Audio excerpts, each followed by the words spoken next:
축복합니다. 잘 되십시오. 더 잘 되십시오. 오늘은 우리 예수님께서 세례를 받으신 그 주간입니다. 사실 예수님이 요단강에 가셔서 그때 당시에 요단강에서 세례를 베푸는 세례요한에게 세례를 받은 것인데, 이 세례란 것은 물로 씻어 깨끗하다, 뺍타이죠. 물로 씻어 깨끗하다 한 것처럼 그 세례는 우리의 죄사함, 죄 씻음을 받은 그런 이제 애식이라고 그렇게 볼 수가 있겠습니다. 사실 유대인들에게는 할례가 있지요, 구약에. 그리고 이제 신약에 와서 우리가 세례를 이야기하는데, 사실상 유대인들에게도 구약 시대 때 세례가 있었어요, 있기는. 어쩔 때 세례를 받냐 하면은 이방인들이 개종한다든지, 다시 말하자면 그들이 이방의 다른 신을 믿다가 야훼 하나님을 믿는다고 개종한다든지, 또는 그래서 이방인들이 유대인으로 이제 개종한다든지, 그럴 때에 구약 시대 때는 또 세례란 것이 있었어요. 예. 그런데 오늘 이제 요한이 요단강에서 이제 세례를 이렇게 베푸는데, 뭐 사람들이 인산이례를 이루어서 구름대처럼 모여왔다 했습니까? 사실 거기에서 무슨 병든 자가 낫는다든지, 또는 뭐 벳세다 광야의 기적처럼 배고픈 사람들에게 오병이어의 그런 기적 같은 그런 기적으로 사람들을 배불리 먹이다, 그런 일이 아무도 없어요. 단지 회개하라. 그리고 회개의 세례를 베푼데도 사람들이 이렇게 막 구름대처럼 몰려왔단 말입니다. 왜 그랬을까? 그것은 우리가 아는 대로 오늘 성경 그 말씀을 보면 이때에, at that time, 이때에 그렇게 이야기한 것은 굉장히 의미가 있어. 왜냐하면 말라기 선지자 이후로 600년 동안 선지자가 유대 나라에 없었어요. 그 선지자가 없었기 때문에 하나님의 음성을 듣지를 못한 것이죠. 살아있는 하나님의 음성을 듣지 못. 그래서 사람들이 다 아주 형식화되고 위선적인 유대교 안에서 영적으로 다 질세한 상태에 있었단 말입니다. 그런데 세례 요한이 나타나서 광야의 사람으로 석청이를 먹고 낙타토롯을 이고 가죽띠로 허리띠를 동이고, 그러면서 그 시대의 메시지를 전하는 거예요. 하나님의 말씀을 전하는 거예요. 그러니까 영적으로 갈급했던 사람들이 그 하나님의 음성을 듣고자 모여왔다고 봅니다. 사실 우리가 세례 요한은 예수님보다 6개월 먼저 태어났다고 하지 않아요? 그런데 엘리사벳, 그의 배에서 태어났는데 그의 아버지는 샤가라예요. 샤가라는 뭐냐 하면 제사장이었거든요. 제사장은 그 시대의 기득권자예요. 상당히 상류 계급층이란 말이에요, 제사장은.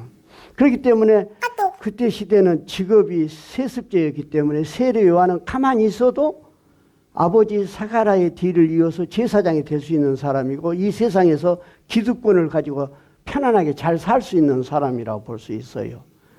그럼에도 불구하고 그는 하나님의 부르심을 받아서 그런 기득권과 그런 것을 다 내던져버리고, 그때 당시에 종파가 에세네파, 그 다음에 바리새파, 사두개파, 이 대표적인 세 파가 있는데, 바리새파는 아주 구별된 자라는 뜻을 가져가지고 자기들만 하나님을 제일 잘 믿는다는 사람들이고, 사두개파는 현실주의자가 되어가지고 현실 정권에 야합을 하고 부활을 믿지도 않으면서 아주 그 기득권을 누리고 살았던 그런 사람들이고, 에세네파는 강야 같은 곳에서 살면서 이 세상에 산다는 그 자체가 죄악이다 해가지고 완전히 은둔자가 그런 생활을 하면서 거기서 참으로 하나님의 음성을 듣고, 그래서 그 에세네파들이 모여서 그 하느님은 에세네파는 흰옷을 입고 그 공동체가 그리고 하나님 말씀을 양피지에다 기록하고, 그게 바로 사해바다 위에 쿰란 공동체에서 발견한 사해 문서가 바로 이 에세네파 종파들에 의해서 되어진 그런 그 문서라고 볼 수 있지 않습니까? 그렇게 산 사람들이 에세네파인데, 아까 말씀드린 대로 사해의 기득권으로 편안하게 잘 제사장으로 살 수 있는 이 요한이 그걸 다 버려버리고 하나님의 음성을 듣고 광야에 나와서 에셀의 종파로서 그렇게 살면서 회개를 외쳤단 말이에요. 그리고 나온 사람들에게 세례를 베풀어서 회개의 세례를 베푼 거 아니겠습니까? 회개란 것은 뭐냐? 우리가 히란 말로 메타노이아라고 한다. 메타란 말은 바꾸다는 뜻이고 노이아는 생각이라는 뜻이에요. 그러니까 회개는 뭐냐면 생각을 바꾼다는 거예요. 옛날에 내 가치관과 내 세계관과 내 종교관이 그렇게 잘못되어 있었다 하면 그걸 완전히 바꿔버리는 거예요. 예? 그래서 전환한다, 바꾼다, 그런 뜻이죠. 생각을 바꾼다. 완전히 인생의 삶이 바꿔지는 것. 생각이 바꿔지는 거죠. 말이 바꿔지고 행동이 바꿔질 거 아니에요. 그게 바로 회개라고. 그래서 그 회개의 세례를 지금 요한이 베푸는데, 메마른 땅에 단비처럼 요한의 회개하라. 심지어 이 독사의 자식들아, 뭐 굉장히 책망을 하면서 그러면서 회개세를 여기 사람들이 인산이래로 몰려왔다고 하는 것입니다. 바로 그때의 그 말이에요. 때가 찼다 그 말입니다. 예? 뭐든지 하나님은 준비된 자를 쓰시지 않아요? 예수님께서 30년 동안 나사렛에서 목수의 아들로서 삶을 살다가, 그리고 메시아로서의 준비하고 하늘나라를 선포할 날을 기다렸는데 바로 그때가 왔다 그 말입니다. 그래서 세례 요한이 어떻게 했습니까? 요단강에 가서 예수님께서 세례 요한에게 나아가서 세례받기를 청한 것 아니겠습니까? 그렇습니다. 세례 요한이 제사함을 회개의 세례를 외쳤고 예수님을 믿음으로 예수의 십자가의 보혈로 우리가 죄의 문제를 해결하고 있는데, 그건 사실요, 우리 인간에게 있어서 독일의 학자들이 하는 이야기가 있지만 인간의 한계 상황이 있다고 그래요. 한계 상황, 바운딩 시츄에이션. 인간의 한계 상황이 있는데 그것을 인간으로서는 어떻게 할 수 없다는 거예요. 어쩔 수 없다는 거예요. 그 한계 상황의 병이 5가지가 있는데 그 첫 번째가 뭐냐면 늙고 병들어 죽는 것. 이건 사람은 어떻게 할 수 없잖아요. 두 번째는 고독이라는 병이요. 세 번째는 방황하는 병이에요. 인간은 항상 방황하는 거예요. 어쩐지 인간은 방황하지 않아요? 내가 편안하게 밥 먹고 잘 산 것 같지만 내 생각은 항상 방황하는 거예요. 어쩔 수 없어요. 그 다음에 네 번째의 한계사항이 뭐냐? 투쟁하는 거예요. 그래서 인류의 역사의 전쟁은 끝이지 않는 거예요. 그리고 마지막 5번째 하면은 죄의 병을, 죄 문제는 어떻게 해결할 수 없는 인간이 한계 상황이라고 말입니다. 그런데 바로 이 인간의 한계 상황인 죄 문제, 가장 중요한 죄 문제를 지금 세례 요한이 회개함으로 그 죄 문제를 해결하라고 이야기한 것입니다. 그래서 예수님께서 이제 때가 돼서 이제 예수님의 하늘나라의 사역을 시작하기에 앞서서 세례받으러 가신 거 아니겠습니까? 그러니까 요한이 깜짝 놀란 거예요. 나는 신들매로 신권도, 당신의 신권도 풀 만한 그런 자격이 없는 사람이고 내가 당신에게 세례를 받아야 되는데 어떻게 내가 세례를 베풀 수 있겠습니까? 하니까 예수님께서 뭐라고 말씀하셨습니다. 허락해라. 우리가 이와 같이 하여 모든 의를 이루는 것이 합당하니라. 하나님의 뜻을 이루자 그 말이에요.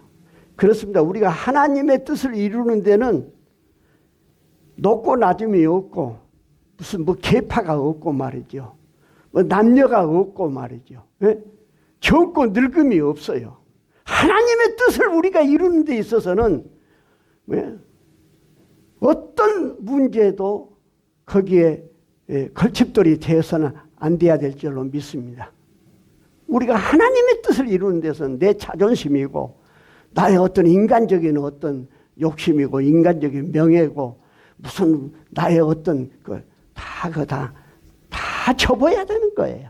우리 예수님은 어떤 분입니까? 한번 생각해 보십시오.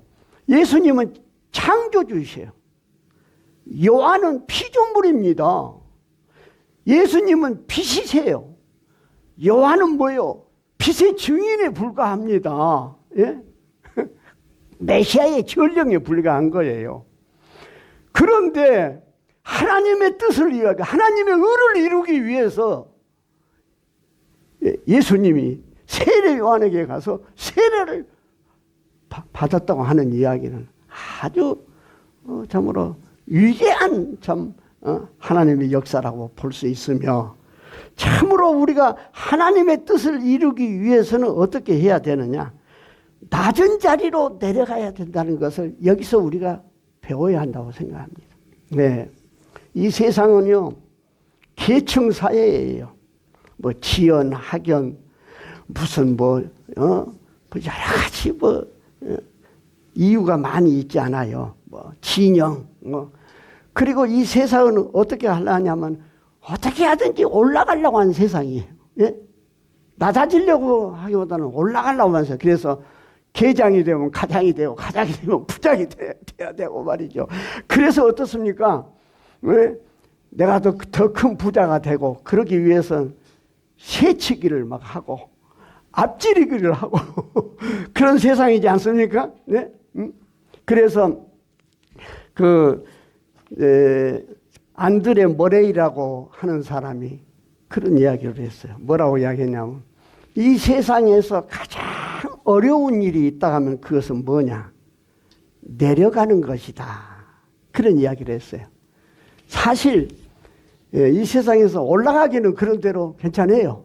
욕망도 있고 꿈도 있고 그러나. 그런데 내려간다는 건 이 세상에서 가장 어려운 일이다. 그런 이야기를 한 것입니다. 정말 우리가 예수 믿는 사람이요, 예수의 종들이고 예수의 증인이 된다 하면 정말 우리는 낮아져야 되겠고 내려갈 줄 알아야 되겠다 그 말입니다. 네. 그럴 때 거기에 참 평화가 있어요. 거기에 참 감사가 있고 거기에 참 기쁨이 있습니다. 1957년도에 미국에서 일어났던 일이 있는데, 그게 뭐냐면 미국의 북장로교하고 남장로교로 미국의 장로교가 둘로 나눠져 있었어요. 우리나라는 장로교가 70 몇 개나 된답니다. 근데 미국에는 북장로하고 그때 당시에 1957년 전에 연합장로교 두 장로가 있는데, 이 장로교가 합하게 된 거예요. 합하게 될 때 어떻게 되었냐 하면은, 이름을 뭘로 하냐. 그런데 북장로교는 엄청나게 교세가 컸어요. 거기에 비해서 연합장로교는 3분의 1 정도밖에 안 됐어요, 교세가. 그런데 이름을 뭘로 하냐 했는데 북장로교에서 양보한 거예요. 연합장로교로 하자. 그 다음에 뭐라고 했냐 하면은 총회장을 뽑아야 돼요. 합했으니까. 근데 어디서 뽑냐? 연합장로교의 출신을 총회장으로 뽑자.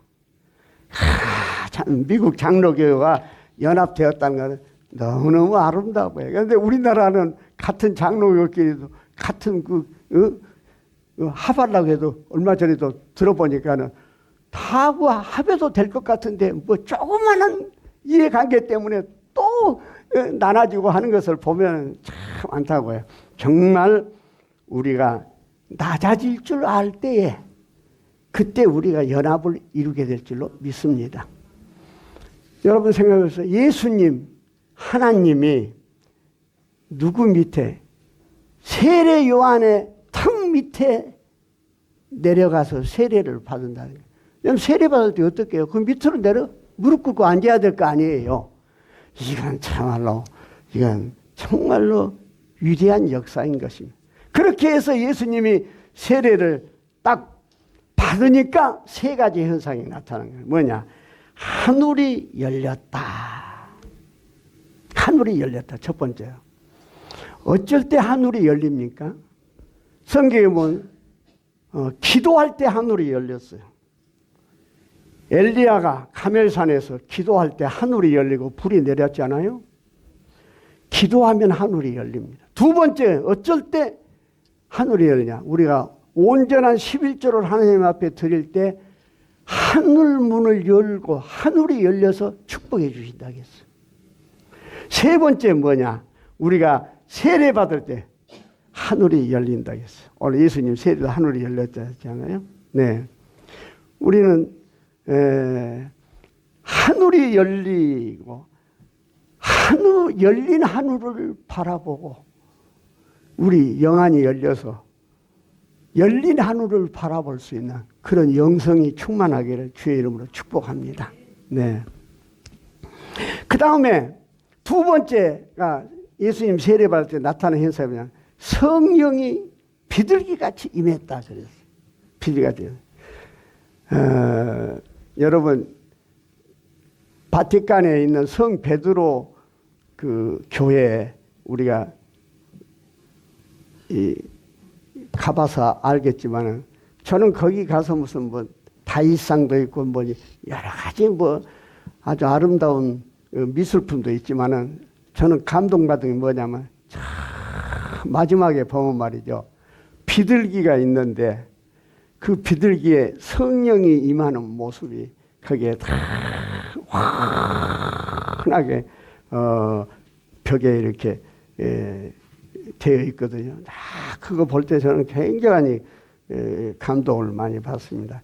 그래서 우리가 성령이 임한다는 거 이게 대단한 일이라 그 말입니다. 우리가 아는 대로 중세의 가장 위대한 철학자가 신학자가 누구냐면 토마스 아퀴나스예요. 토마스 아퀴나스가 숨마 데알로기아라고 해가지고 신학 대전을 썼잖아요. 이건 유명한 책입니다. 그런데 일학 가운데서 아주 위대한 일화가 있는데 뭐냐면은 그런 그 숨마 데알로기아라는 신학 대전의 위대한 책을 뭐 굉장히 큰 책이죠. 그걸 써내서 중세 신학의 아주 대가였던 이 토마스 아퀴나스가 어느 날 어느 수도원에 있는 채플실에 앞에 가서 기도를 하게 되었어요. 그래서 기도하는데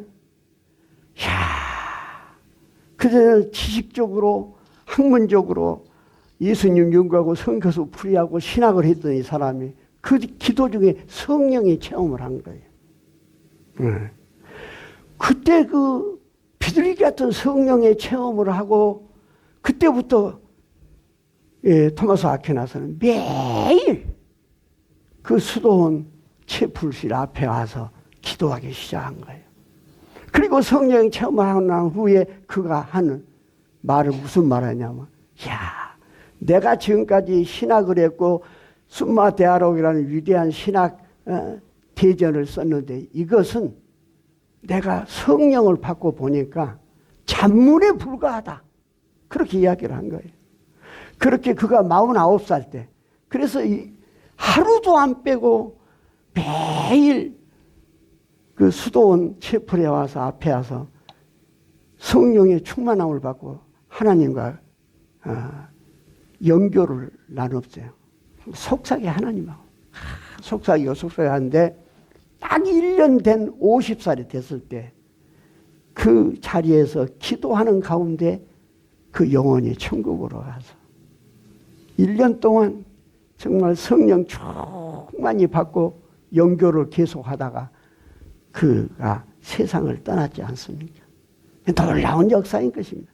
그러므로 정말 우리에게 중요한 것은 뭐냐면 성령의 충만함을 잊는 것이 얼마나 중요한지 참 우리가 성령 충만해야 됩니다. 세 번째 나타난 게 뭐냐 하면은 하늘의 음성이 들렸어요. 이는 내 사랑하는 아들이요 나를 기쁘게 하는 자라. 내 사랑하는 아들, 내 기뻐하는 자라. 나를 기쁘게 하는 자라. 여러분, 이 음성이 3번 나옵니다. 3번. 예수님이 세례받을 때 내 사랑하는 자여 이는 내를 기쁘게 하는 자라 했는데, 2번째 언제 나오냐면 변화산상에서 베드로, 요한, 야고보 데리고 변화산에 가서 그때 기도할 때 그때 그 음성이 들렸어요. 그 다음 3번째 어땠냐면 예수님이 십자가에서 달렸을 때 이 3번 이 음성이 들렸는데, 이 3의 숫자는 하늘의 숫자입니다. 4는 땅의 숫자. 그래서 하늘의 숫자 3과 땅의 숫자 4가 합해서면 7은 안 좋은 숫자고, 이게 곱해진 12는 만수예요. 12는. 예? 그런데 이 3번 이 음성이 들렸다는 것은 정말 예수님이야말로 하나님의 아들이요. 예, 정말 하나님을 기쁘게 하는데 부족함이 없는 사람이라는 뜻이 이 속에 들어있는 거예요. 네. 왜? 그는 하나님과 늘 하나님의 음성을 듣고 하나님의 계시를 받고 살아갔기 때문에 그런 거예요. 네. 그렇습니다.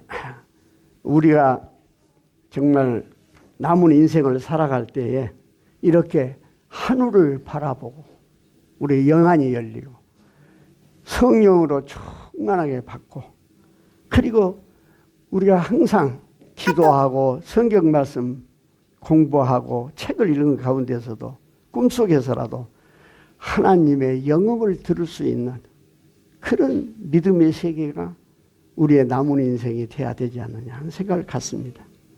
그러기 위해서는 어떻게 해야 되냐? 저는 그런 생각 해봅니다. 여기 보십시오. 여기 물병이 있는데